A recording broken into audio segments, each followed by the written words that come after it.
What's going on?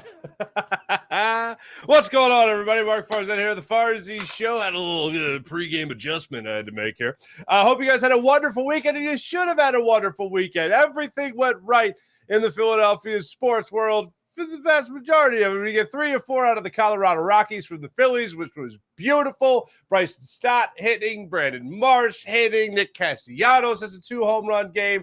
Oh, it all feels right with the world. The Eagles have the draft this week, where they have the 10th and 30th overall picks in this first round coming up Thursday night. Can't wait for that action. On today's program, I'll give you my top 5 names that I'm most interested in the Eagles getting with that 10th overall pick. Now, there is some wiggle room. Maybe not at 10, but I'll say with the 10th pick. Now, what I mean by that is the asset of the 10th pick.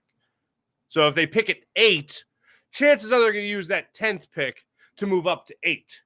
And maybe if they move back in the draft, then maybe they'll move back a couple of the spots there, get 12 and a couple of second-round picks, maybe the third-round pick, some of the fourth, I don't know. But in that 10th, with that 10th pick asset, we'll call it there. And then there's a little bit of a raining on our parade with Jonathan Gannon. And I don't consider it maybe not as much raining on our parade as much as I do somebody's sour. Somebody's a little sour. Now, if he was complaining legitimately about the media, I'd go, hey, that's fair. Or if he was complaining legitimately about the fan base or us calling for blood or not being afraid to call for somebody else's job, well, yeah, it's fair.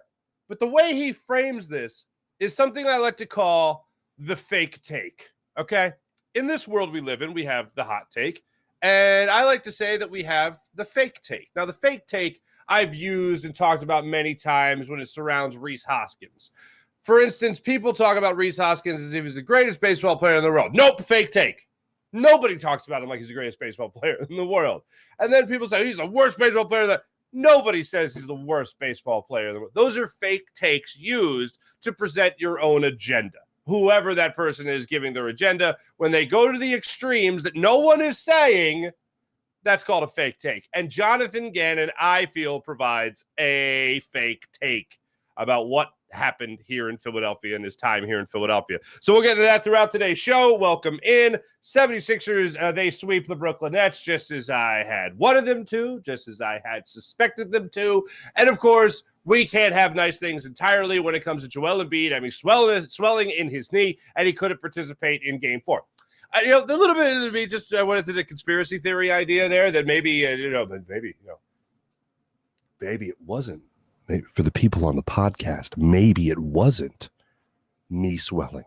Maybe he was suspended, but the league didn't want any heat for it. So they just said, hey, it's not so unbelievable that you have an injury that makes you miss a game. So you're just going to miss a game and just send it out. You'll be fine. But that's really a suspension. No, of course not. But man, did the Sixers team step up in his absence. When I saw the news, like you guys, following the Phillies game, news comes up, Joel Embiid not playing in Game 4. It's the Michael Scott just stone-faced look into the distance, just that I didn't have, as I would last year, maybe the Michael Scott gif of no when Toby comes back. No, God, no, please, no. It wasn't that, because I hate to be this, but I mean, aren't we? This is what happens. It's not a broken face, as has happened a couple times. It's not gastroenteritis, like we talked about last week when he had the poops against Toronto in that series there with the Jimmy Butler Sixers. It's not that, but it is simply him not playing in a playoff game.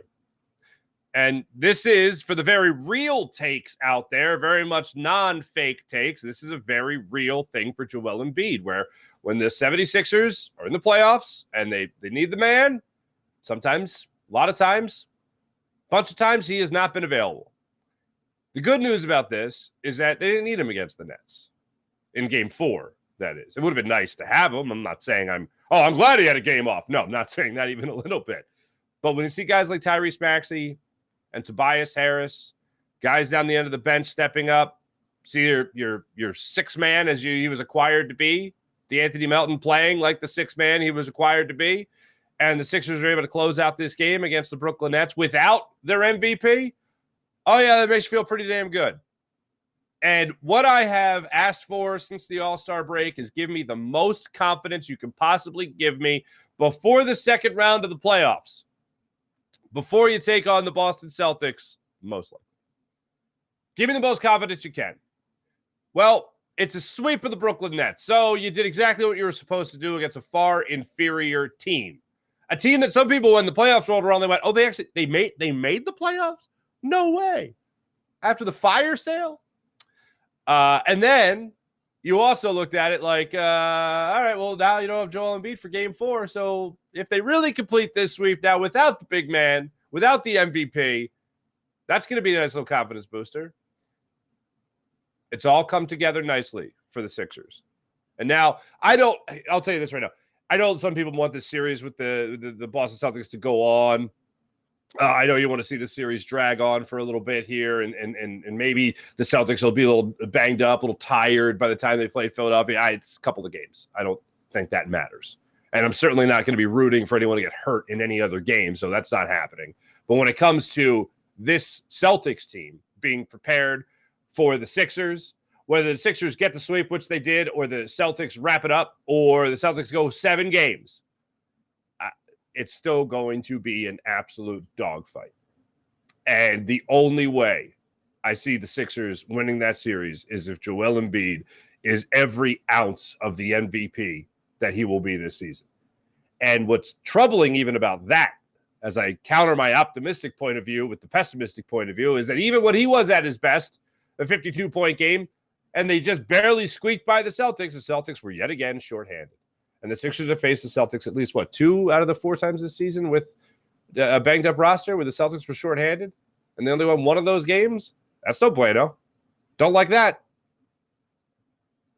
The only way they win this game win this series is if Joel Embiid is playing at his absolute best. And he's healthy. Because that's the only way he's going to play at his absolute best is if he's healthy. Playing with a knee injury, that is certainly troublesome. So overall, if the injury isn't as bad as some people think it is, and it's supposed to be, he's supposed to be fine, it's supposed to be just uncomfortable. If it is, in fact, if that's what it is, then I am confident that the Sixers will make this one hell of a series. And you could see a 6 or 7 game series going up against Boston. I'll wait till you actually see the aesthetics, the way it plays out with Boston, and as they wrap up their series. But as of right now, this is their first round series. But as of right now, I don't feel phenomenal, but I feel better than I did before the playoffs started. So the Sixers have at least given us that. They've at least given me that. Now the real season starts with the second round of the playoffs again. But kudos and credit to this Sixers team that came out there in game 4 without Joel Embiid, and you had Tyrese Maxey taking care of business. You had PJ Tucker actually stepping up yet again in the playoffs as that series went on, especially without Joel Embiid in game 4. And Tobias Harris seems to be exactly what he was last year against the Toronto Raptors. Now, you could say it's a low bar there for the Toronto Raptors versus what you were going up against this Brooklyn Nets team, and that's fine. But bottom line is it's still the playoffs, and you still want to see these guys play at a high level, and that's what I saw from PJ Tucker. That's what I saw from Tobias Harris, both on on defense, both on offense, attacking the glass, getting rebounds, getting putbacks, second chance points galore. Saw a big step forward from Paul Reed. Saw a big step forward from James Harden to Paul Reed. Love seeing that. And really, everybody played like they were supposed to play, like they were the better team. And I say this a lot, but it's absolutely true, and I thoroughly believe this, and it really does dictate my mood in the sports world. When teams do what they're supposed to do, and that's what the Sixers are supposed to do against the Brooklyn Nets. And then how about this? The Phillies did exactly what they were supposed to do against the Colorado Rockies. Although it didn't start out well, although it wasn't pretty, as they opened up this series by taking the loss to the Rockies, they then rallied to win Game 2, Game 3, and Game 4. And you know what that's called? A winning streak. And that's what the Phillies were able to put together in the final 3 games of this 4-game series, winning 3 in a row, including Game 3's incredible performance by Nick Castellanos. Now, all of a sudden, 2 home runs in 1 game, but 2 home runs when this little stat thing pops up there during his at-bats, 2 home runs makes you feel a lot better, especially when it's surrounded by a 300-plus batting average. and also the guy that's leading Major League Baseball in doubles. So that's not too shabby right there for Nick Castellanos. Loved seeing that. Loved seeing it as they rallied for Christopher Sanchez, who was pitching, who got the start in that game. And then yesterday was Zach Wheeler on the bump for your Phillies. He was masterful. There was one inning, and I feel like we can say this about most of our pitchers this year, but there was one inning where it was just terrible. And it was the fourth inning. And Vasgersian, who I think does an incredible job, says there's got no hitter going. In the third inning, that's a little ballsy. Like, that's a little even for me, non-superstitious me, that's a little early. But he says it. Next thing you know, Profar, single. McMahon, single. Castellanos bobbles it a little bit. Would have been able to maybe throw Profar out at third base, but it didn't happen. Then Crone, whatever. He ends up going up there, and he ends up taking a walk. So now I got the bases loaded. Bases loaded, nobody out. Mike Moustakas, strike three. All right, maybe Zach Wheeler will see his way out of this. Daza steps to the plate. Hit by a pitch. Run scores. All right, maybe he's not going to see his way out of this. And he, by the way, he was up in that count, I believe, 0-2. So that's fun. Castro gets the RBI sacrifice fly to center field.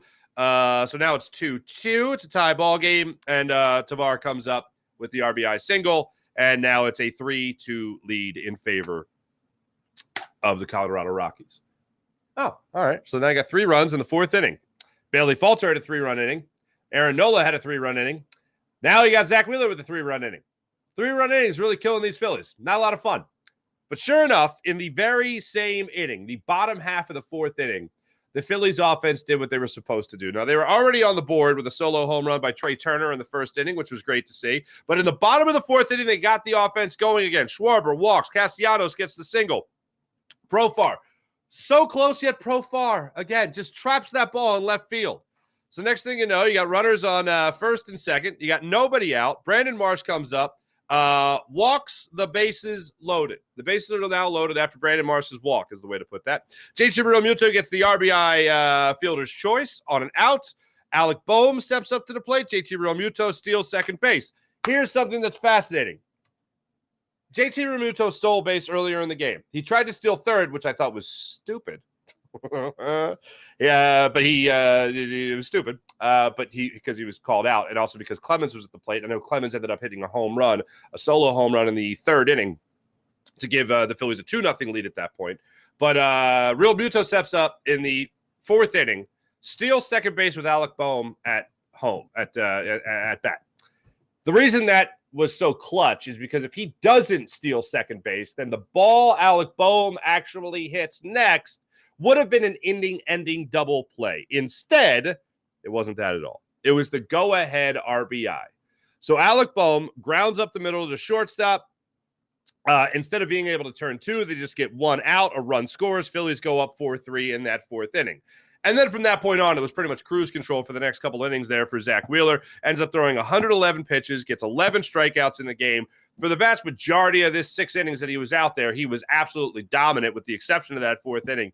And then the Phillies offense tacked on more runs in that 7th inning. Alec Boehm, the hit and run is just chef's kiss. It's a beautiful thing. Realmuto on base again in that 7th inning, and Alec Boehm steps up, hits the double to center field over the head of the center fielder. JT Realmuto scores from first. You're up 5-3. Bryson Stott hits the home run, 2-run home run. You're up 7-3, and then Brandon Marsh says, "Hey, how about some more?" A 2-run home run in the 8th inning, and you're all of a sudden leading 9-3, which was the final score of the ball game.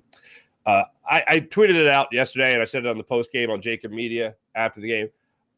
Seeing guys like Stott hit the way that he's hitting, seeing Brandon Marsh hit the way that he's hitting, seeing Pache hit the home run on Saturday. I look at a guy like Kevin Long, all right, the Phillies hitting coach. He really is the Phillies version of Jeff Stoutland. And I know Jeff Stoutland has accomplished a lot, won a World Series, and Kevin Long didn't do too bad there in Washington either when they won a World Series there. But what he has done with some of these young bats in the lineup has been spectacular. Absolutely spectacular. If he really does, somebody, when I tweeted this out, they said the same thing about Pache, and I thought, well, he did hit the home run on Saturday, so maybe this is the upswing. But that'll be the clincher. if you just have trouble hitting and you go see Kevin Long and he puts a little pixie dust on you and then all of a sudden you're a 300 hitter, okay. They've done a hell of a job with Kevin Long as their hitting coach. And a guy that Bryce Harper should get an assistant like GM credit with the Phillies. Like Trey Turner's here because of him. JT Realmuto's re-signed because of him. He campaigned for Bryson Stott to be an everyday player last year. Became an everyday player. Kevin Long knew Bryce Harper from their time together in Washington. He's done a hell of a job. And now Bryce Harper will be joining the lineup sooner rather than later, which is incredible. But the job Kevin Long has done with this lineup has been spectacular. And I know a lot of people will question what a hitting coach exactly does. But whatever this guy's doing, it's working. And Trey Turner talked about adjustments that he had to make in game from what his 0 for 4 game that he had in Washington, bouncing back the next day, or 0 for 8 in the doubleheader, and then bouncing back against the White Sox, that is, in the last game of that series, is fantastic. A lot of times, the veteran guys, when they struggle, they'll then go see the hitting coach. The younger guys, when they struggle, the hitting coach will often go to them. I would love to find out more about Kevin Long's approach to helping these hitters the way he's helped these hitters and how he gets in their head in a good way to make sure they're focusing on the right things and looking for the right things. On the other side of that, I'd also love to see when Phillies are facing pitchers that seem to have no control, they just start flailing at pitches left and right, trying to jump on them early, which just doesn't make a lot of sense to me whatsoever. But I'd love to be able to crack that code and see what Kevin Long is able to do with this lineup because he has done a phenomenal job with this Phillies lineup and these young players on the roster. So I'd love to find out more about that as the season goes on. Phillies now have taken 3 of 4 from the Colorado Rockies. They're 1 game under 500, and tomorrow they start a 3-game series in South Philadelphia with the Seattle Mariners. So I look forward to seeing what the Phillies can do in that game. Before I get to the draft stuff today, and in the chat, in the comments here, definitely tell me the one player that you're really eyeing up and you'd be most excited for the Eagles to get with the 10th pick asset. So, again, what I'm saying is not necessarily at 10, but maybe in the 8 to 12 range. The player that you'd be most excited for the Eagles to draft in that range. I'm going to give you my top 5. Odds are we'll have a lot to share. Maybe we don't. Maybe we don't. Maybe I'm totally off base with what you're thinking. I don't know. But I'll give you the top 5 in a second. But I got to talk about this because I've been I consider myself blessed because I know a lot of people want to travel. A lot of people haven't. But I've been so lucky to travel around the country and watch football and make friends and other fan bases if I'm visiting a city with some regularity and experience what it is like for a second to be amongst, not a part, but amongst their fan base, excuse me. And I really do break it down to 2 groups of fans. There are the diehard, passionate fans that live and breathe every second with their team, and that's very much Philadelphia, as we all know. And then there's the sports are fun fans, where this is nice. And it's like the Rob Lowe meme of a couple of years ago with the NFL hat, and it's just like, I just hope both teams have fun, you know? There are fan bases like that. I can't identify with that. I've told you guys before about my past, about my mom's family's from Baltimore, so I spent a lot of time down there as a kid. And my grandfather worked for the Orioles, went to a lot of Orioles games. And this was a time where it was like just Cal Ripken. Like there was no big, that was it. It was just Cal Ripken. So you rooted for Cal and the Phillies sucked. The Orioles sucked. That was my era of being in and out of Baltimore as a kid. And that fan base, it was upset, but they just loved their team. Even if they were terrible, they just loved their team. And this is also before the days of sports talk radio, so maybe that was a little different. And podcasts. But it's just an interesting thing to experience a different fan base like that. San Diego was a lot like that. Maybe that's why the Chargers aren't there anymore, even though there are a lot of people pissed off about that stuff. It's an interesting thing. I can't for the life of me picture Philadelphia being any different than what we are. And I don't think you got to make up things to make us sound more vicious to anybody else who is not from the area or anyone else who doesn't or hasn't experienced Philadelphia. So that's why when I heard these comments from Jonathan Gannon, I was like, really? Really? Really? And I don't think it's splitting hairs for 2 reasons. 1, I don't have any hairs to split. And 2, there's a very specific distinction that he makes that I feel is just not true. And if you haven't seen the comments yet, here he is. I believe he's talking to Arizona Cardinals media, like they're Dave Spadaro, basically, about speaking the media. And here is your former defensive coordinator on his attitude about the media, particularly here in Philadelphia. But I'm very comfortable talking to the media. Philly is a very hard media market. We were 9-0, and I did my presser, and they say, "Coach, we want you fired." And I said, "Well, we're the number one defense in the NFL right now in every statistical category. Why do you want me fired? You don't blitz enough." I said, "Well, we lead the league in sacks by 30-plus sacks. So if you want to come call the defense, and you can have at it." But no, it's cool. They have a job to do, and I understand that. No, it's cool. We want you fired. It's cool.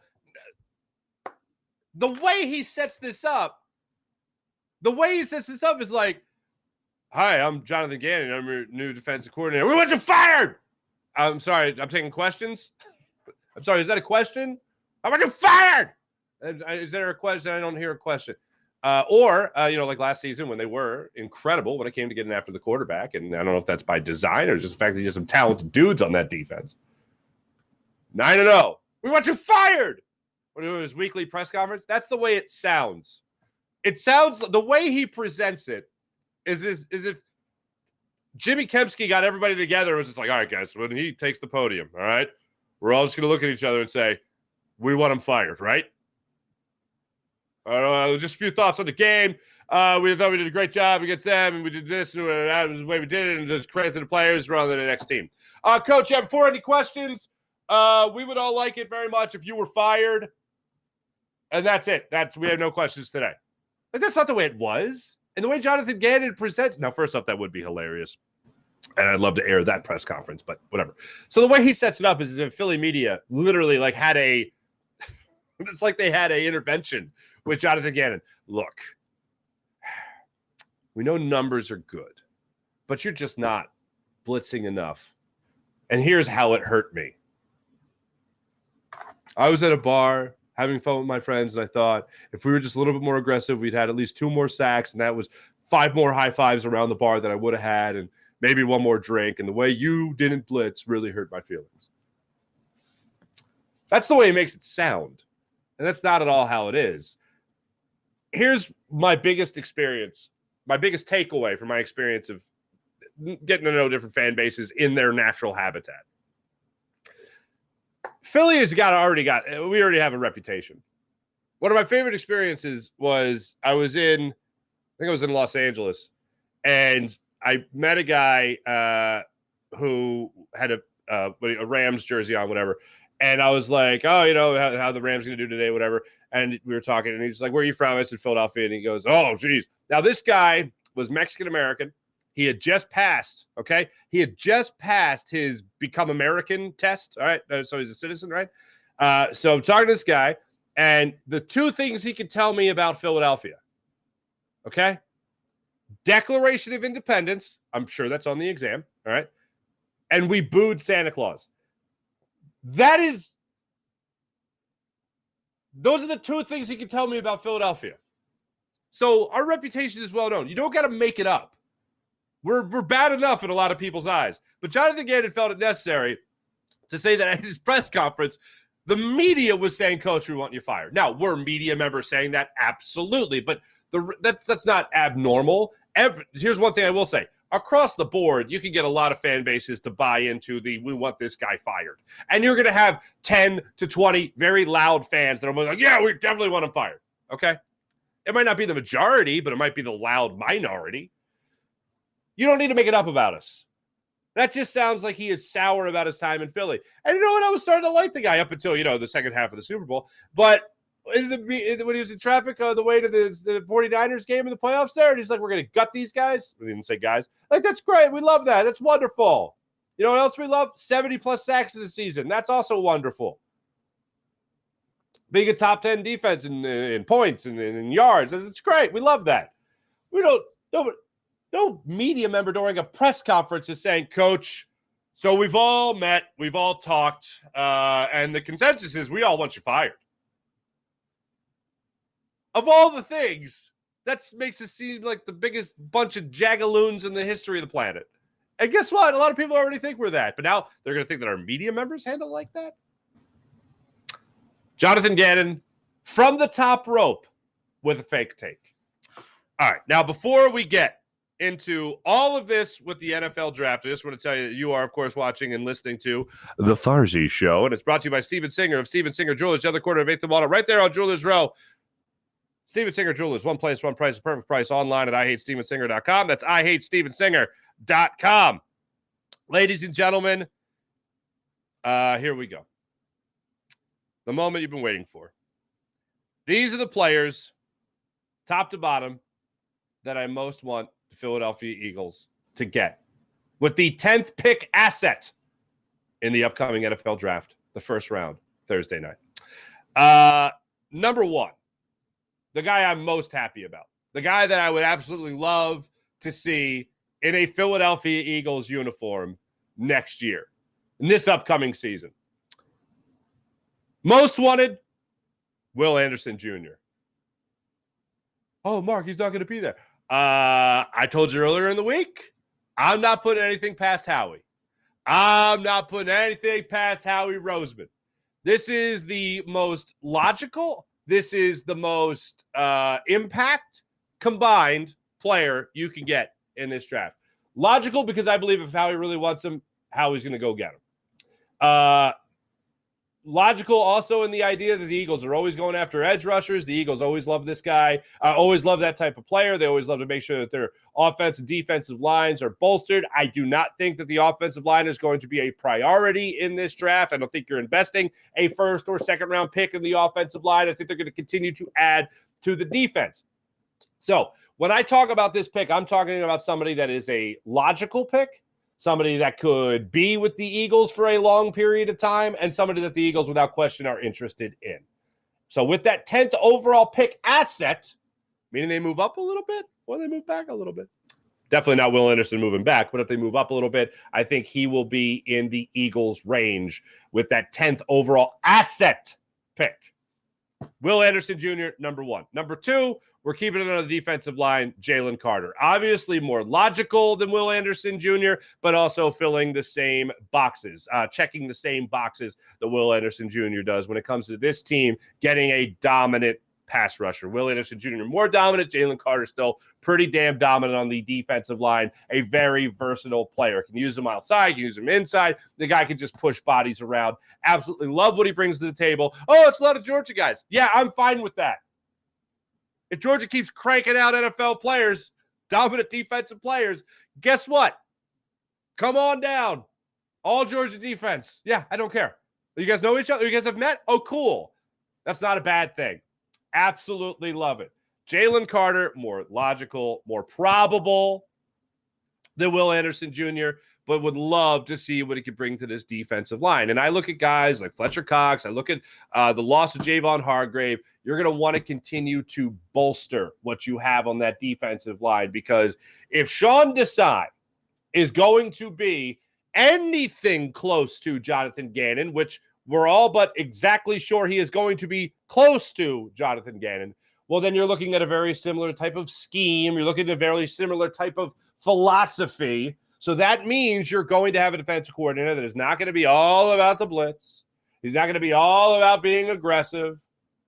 And who knows, maybe in a couple of years when he's the head coach somewhere else, he'll be talking about how Philly media wanted him fired because he didn't blitz enough.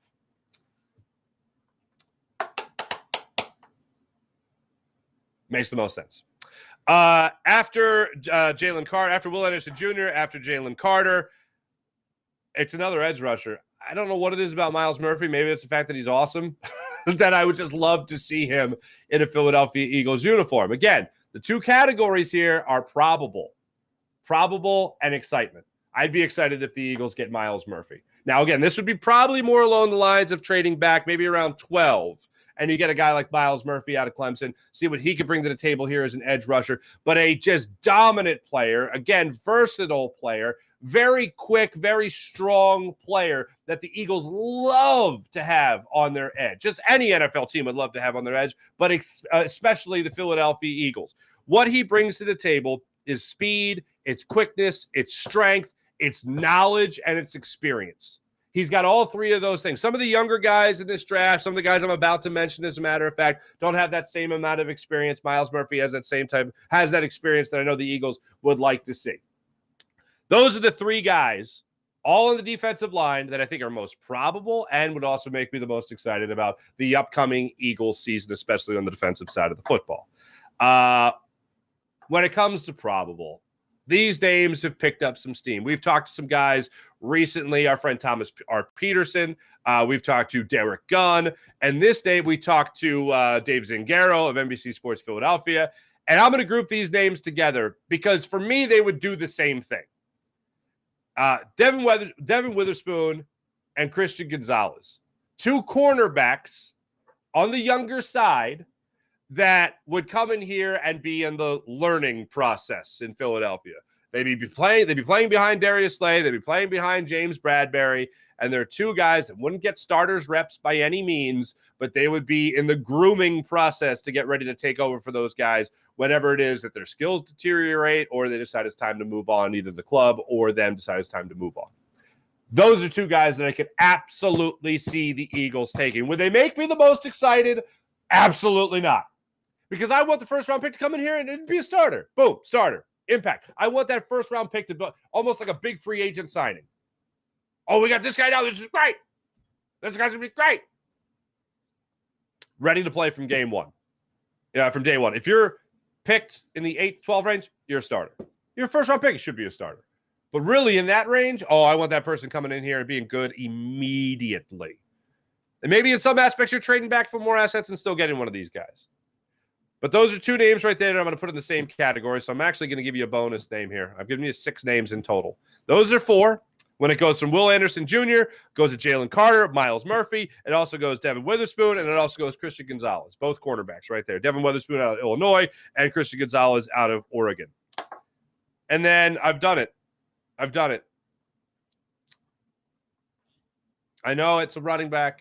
You know who I'm going to say already. But hot damn, folks. Is it logical? No. Is it probable? No. This is where I throw out both those categories that I'm really making this whole list on whatsoever. But when you just talk about overall excitement after making this pick, tell me you wouldn't be excited. And also you could put this in the same range of possibly moving back to 12, maybe even 13, 14, maybe moving back in the NFL draft a little bit to get more picks later, especially if this running back out of Texas is slipping. But Bijan Robinson, holy pots and pans if the Eagles get him in the first round with that 10th pick asset. How excited are you for week 1 to see Bijan Robinson running behind Jason Kelce? How excited are you to see him running behind this offensive line in general? How excited are you to see Bijan Robinson run behind an offensive line coordinated by Jeff Stoutland? I'm pretty excited. And immediately what that does is obviously it makes your offense even more dominant, which is incredible. Just to think about the weapons there. But Rashad Penny, you don't have to worry about his health as much anymore. And I'm very much concerned about his health. Kenny Gainwell, you don't have to worry about whether or not he can take over for Miles Sanders and this team not miss a beat. You feel like you would have the quickness and the power of Bijan Robinson, the speed of Kenny Gainwell. You feel like you would have the home run capability when healthy with Rashad Penny. That is a pretty damn good running back room just right there. And then when you play the Giants, you have Boston Scott scoring 4 touchdowns throughout the season. So there you go. That's a stacked running back room. Man, you tell me you get Bijan Robinson on this offense, and you tell me you did it without the 10th pick, like you didn't do it at 10, you did it at 13 or 14. Okay. That's a party right there. Those are 6 names that I'd be most excited if the Eagles drafted in this draft. Little far-fetched Will Anderson Jr., but still possible. Definitely more probable when you look at Jalen Carter. A little bit of an outlier. Not a lot of people are high on Myles Murphy. I'm high on Myles Murphy. And then you look at the cornerback positions there with Witherspoon. You look at the cornerback positions there with Gonzalez as well. Build for the future as opposed to right now. And then I think the pick that just everyone loses their damn mind over in Bijan Robinson. Business-wise, does it make sense? Nope. Contractually, does it make sense? Oh, no. God, no. But would it be the most exciting? Hells yeah. It'd be the most exciting. Would love to see it. Those are my 6 names that I'm interested in the Eagles getting in the upcoming NFL draft. Tomorrow, Rob Ellis will be joining us from Sports Take, from WIP Radio, from Everything Ever. Rob Ellis will be joining the show tomorrow to talk about his expectations for the Eagles' upcoming draft. Look forward to that conversation with Rob Ellis. First time on the show. I'm embarrassed. I will say this about Rob Ellis, and I haven't said this about anybody, but when you talk about Philadelphia sports, I don't know if there is a soul on the planet that knows more about Philadelphia sports, like sports in general, but specifically Philadelphia sports, more than Rob Ellis. And I'm not just saying that. His ability, first off, his love of sports is incredible, but also his ability to just retain knowledge is something I am wildly envious of. But Rob will be joining the show tomorrow, and I'll be talking about all things Eagles draft. We'll talk a little of the Phillies, talk a little of the Sixers as well, and we'll get into that conversation with Rob for tomorrow's show, so don't miss that. Before we get into the chat check, ladies and gentlemen, let me tell you about the great people of Manscaped. Go to manscaped.com, use promo code Farzy. That's manscaped.com, promo code Farzy.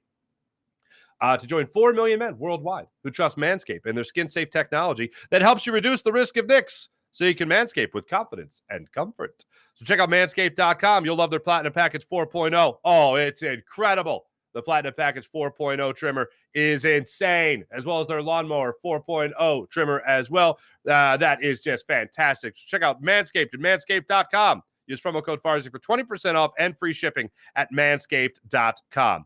How about the amazing people at Freestone Farm CBD? FreestoneFarmCBD.com. Oof. You like CBD? You use CBD? Try Freestone Farms CBD. If you want to switch up your CBD, check out FreestoneFarmCBD.com. They grow all their premium hemp flower in the Garden State, so it's local. At Freestone Farm CBD, you'll love the tropical tasting Bayox that clocks into the chart-topping 24.1%, and Super CBD, which is half Hindu, Kush, and 21%. Genetics of these guys are off the charts. So try Freestone Farm CBD, FreestoneFarmCBD.com. How about PHL Sports Nation, Philadelphia Sports Nation, enhancing your Philadelphia sports fan experience across all social media and blogs. That's PHLSportsNation.com. Now let's get into the chat check, ladies and gentlemen. Jacob Media, hello. Farzy Show, hello. Let's start it over here with the Farzy Show. April's excited about the Sixers. Just saying, play the song. Sean Kilrain, good morning, Farzy and crew. Like April said, play the song. Morning.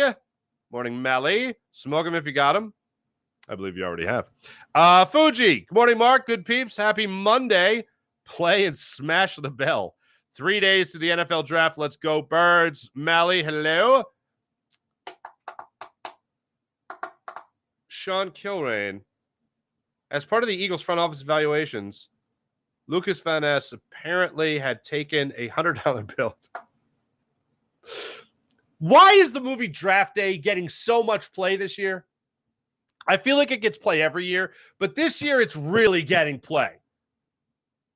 Why is it still getting so much play?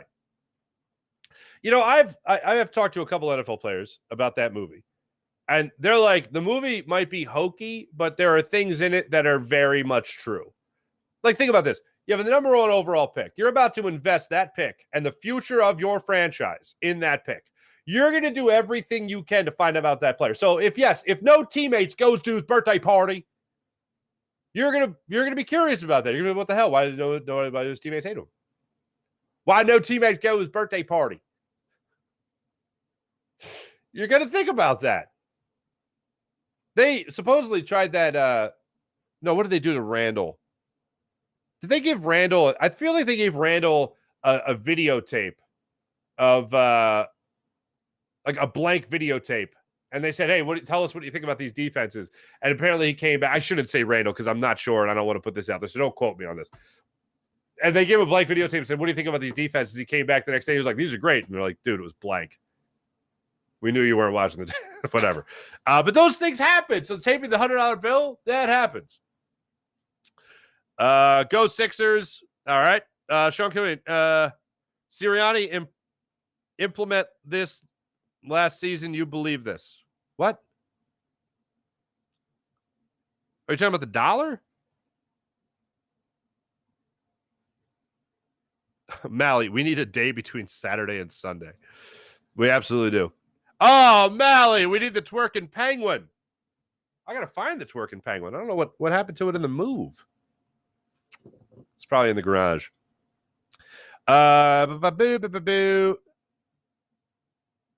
Big Joe is getting into Chris Paul territory. Ooh, he's heard every playoffs. Go Sixers. That's from Go Sixers. Also Go Sixers, but this is from the writer Go Sixers, the commenter. Big Joe is getting into Chris Paul territory. He's heard every playoffs. I mean, it feels like it's been like that for a while. It really feels like it's been like that for a while. And it's unfortunate because it's every single year. And some of it isn't his fault, obviously. I mean, he gets gastroenteritis. Gastroenteritis is going to happen. He slams a dunk down too hard in Toronto, hurts his hand. It's going to happen. He gets a elbow to the face, and his face breaks. It's going to happen. Markelle Fultz his shoulder, runs into Joel Embiid's face, and his face breaks. It's going to happen. But every single year, it's something. And now it's a knee. April says, it's just great to see the whole team firing together. They actually felt cohesive. They actually did feel cohesive, April. Absolutely. And look, they're going to have Joel Embiid against Boston. So with or without him in game 4, it shouldn't do anything really to increase my confidence level by a huge margin. But if they are going to beat the Celtics, then two things need to happen. Embiid needs to be the MVP, and the supporting cast has to be at their best. Like, basically, the Sixers have to be at their best to be better than the Celtics. You can't have crazy turnovers. You can't have a disappearing James Harden. You can't have Tyrese Maxey playing timid, which I think those days are long gone, but you never know. You can't have Tobias Harris play timid either. He's got to be aggressive. You have to have PJ Tucker at least get you 2 games where he's Mr. Corner 3 and great defense throughout. That goes without saying. And you have to have D'Anthony Melton off the bench be that scorer.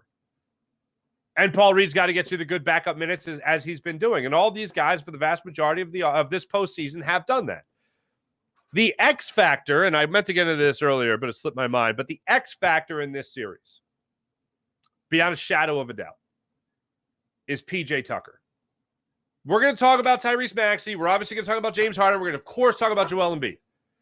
But I believe strongly the X factor is PJ Tucker. That's why you have PJ Tucker. And I'll get more into this as the week goes on and the series gets closer. But this is the whole reason this offseason you paid PJ Tucker that money.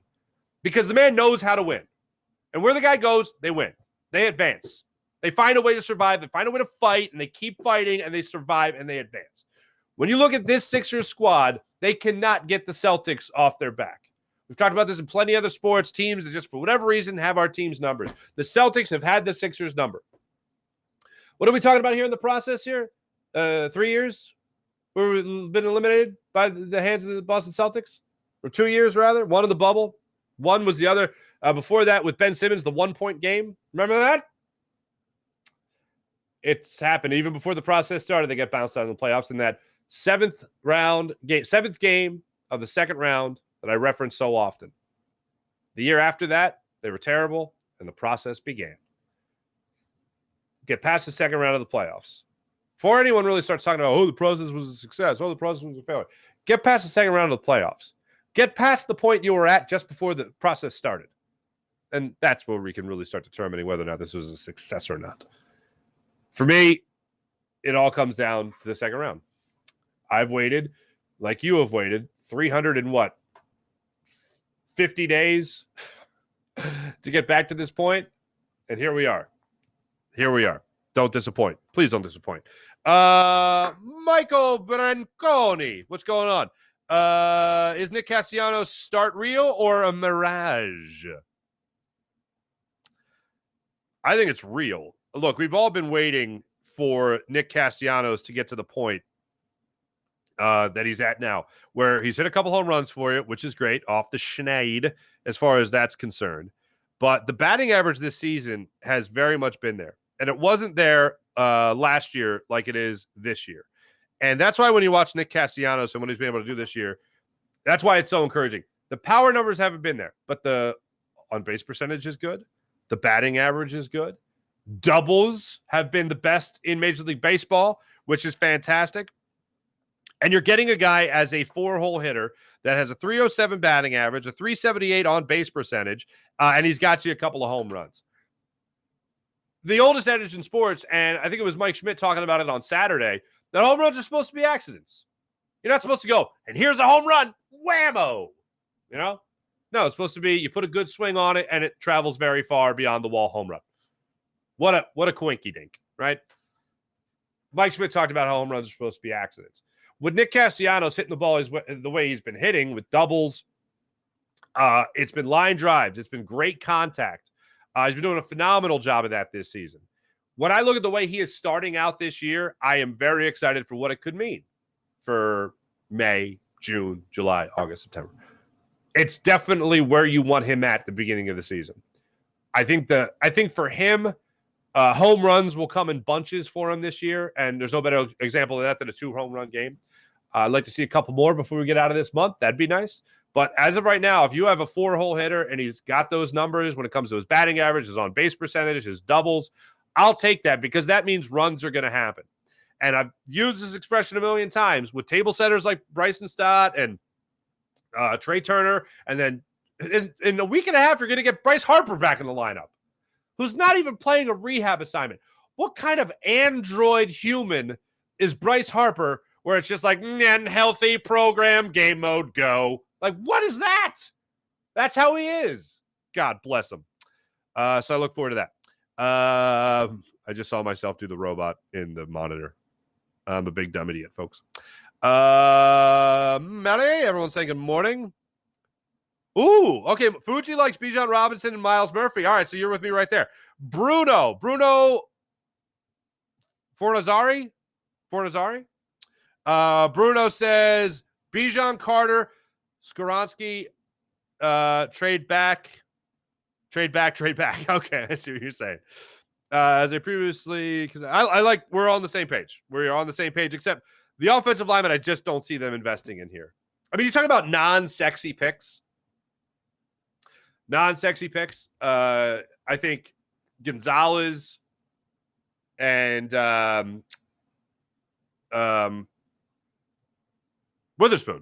Witherspoon are non-sexy picks because they're not coming in and starting. Skoronski is another guy that is not like, first of all, offensive linemen are never sexy picks. Okay. No offense to them. Big sexies, whatever they are, they're not sexy picks. So I'm talking about, and plus I also don't think they go that direction. I think they go defense. I think they go defensive line before they go offensive line. But look, it's not that I couldn't see them doing it. I just don't think this is the year they do it. I think they get depth later in the draft, but I don't think they do it here. And I wouldn't be pissed that they made that pick. I would see who's still available, and then I'd be pissed because odds are some of those guys are available still. Previously consistent. What happened? When again it become a stand-up comedian because all them facts is stated was pure comedy. Mally, very good. Ooh, Sean Kilrain likes JSN. I like JSN too. DJ, he's corny for that. Never wanted to speak while he was here. Soft move. DJ, I concur about Jonathan Gannon. Sean Gillespie. Joker lip Gannon. He does got Joker lips, that's for sure. Nobody was adamant about firing him until the damn Super Bowl. Non-adjusting MFer. Mother, father. Very nice, Sean. Way to clean that up. Look, if he would have said in that little interview that he had, every week I would see clips on social media or somebody would tell me about Seth Joyner saying I need to blitz more. Or so-and-so saying I need to blitz more. Or people saying I need more ground. Like, that makes more sense. But to put it in a press conference setting is hilarious. That is comedy. And I do think of it as like Reuben Frank, Dave Zingaro, Jimmy Kempski, Jeff McClain, all these guys get together and be like, all right, JG, we've talked. We all want you fired. If that's not funny, I don't know what is. Michael, what's going on? The media who wanted him fired was a couple of sports talk hosts on another platform. That's true. But it did go beyond that. Like, there were a lot of people questioning what Jonathan Gannon was doing. I'm not denying that. But to your point, Michael, it wasn't at the press conference. That's the main point. Yeah. April, he pooped the bed in the Super Bowl. And now he wants to blame as many other people as possible. Certainly feels like that.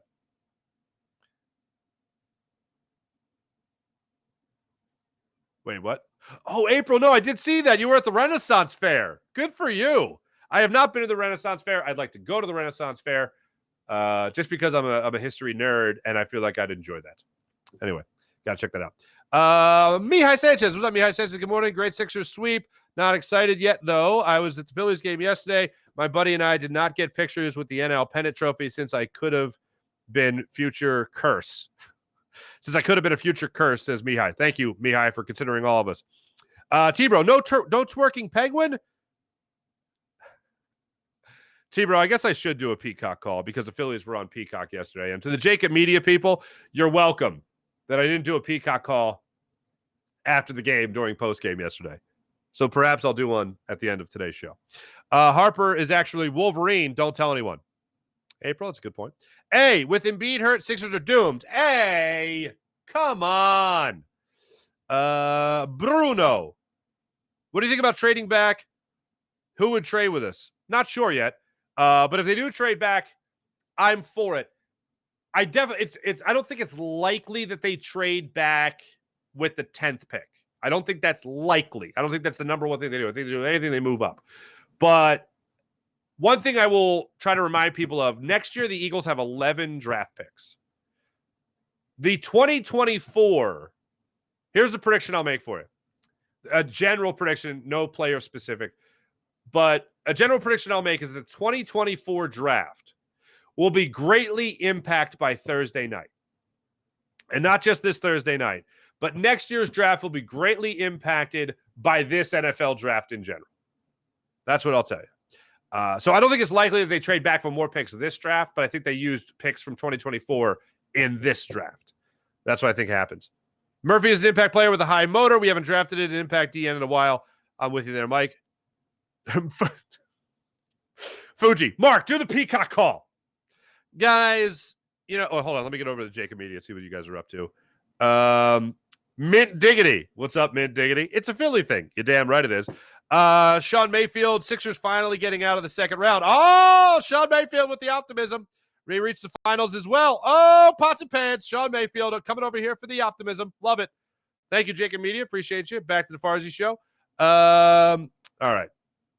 Ladies and gentlemen, before I get out of here, bonus me today. I'll be on Fox 29 at 7:45. But the Phillies were on Peacock. Ladies and gentlemen, growing up as a young man, my uncle had a farm. And on that farm, he had 6 peacock. Peacock? What's plural for peacock? Peacocks. Nice, okay. And me, as well as my about 20 first cousins on my mom's side of the family, the beautiful Polish people that they are, that we are, we can all do a perfect peacock call. And if you have never heard the call of a peacock, then ladies and gentlemen, when this show is over, stay on YouTube, or people on the podcast, go to YouTube, and YouTube the peacock call. And when you do, it will sound exactly, not similar to, not kind of close, but exactly like this. Help! Help! Help! Help! Thank you. Rob Ellis joins the show tomorrow. Jim Hyden produced the program, did a wonderful job. My name is Mark Farzetta. This is the Farzy Show, presented by Steven Singer of Steven Singer Jewelers. See you guys tomorrow. Help! Enjoy. Peace!